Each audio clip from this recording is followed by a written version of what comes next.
স্বামীজি বলেন, ভালোবাসা দাও, সেবা দাও, সাহায্য দাও, যতটুকু তোমার কাছে আছে সব দিয়ে দাও, কিন্তু সাবধান, বিনিময়ে কিছু চেও না, তাহলেই দুঃখ পাবে।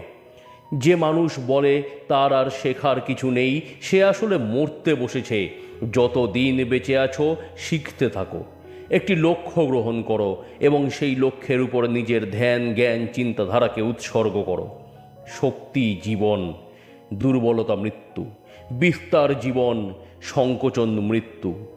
ঈশ্বরের সান্নিধ্য পেতে হলে জীব সেবা করুন। ঈশ্বরের আরেক নাম পরমাত্মা। তিনি জীবের মধ্যেও অবস্থান করেন। জীবে প্রেম করে যেই জন, সেই জন সেবিছে ঈশ্বর। একটি লক্ষ্য গ্রহণ করো এবং সেই লক্ষ্যের উপর নিজের ধ্যান, জ্ঞান, চিন্তাধারাকে উৎসর্গ করো। তুমি যখন আলোর দুনিয়ায় থাকবে সব কিছু তোমাকে অনুসরণ করবে, কিন্তু অন্ধকারে প্রবেশ করলে নিজের ছায়াও তোমাকে ত্যাগ করবে।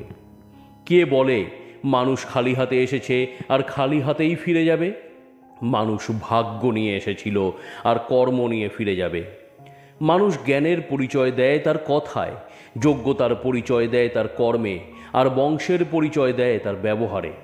পেছনে ফিরে তাকানোর প্রয়োজন নেই, আগে চলো। আমাদের চাই অনন্ত শক্তি, অফুরন্ত উৎসাহ, সীমাহীন সাহস, অসীম ধৈর্য। তবেই আমরা বড় বড় কাজ করতে পারবো। সত্যি যদি মন থেকে কিছু করতে চাও তাহলে পথ পাবে, আর যদি না চাও তাহলে অজুহাত পাবে।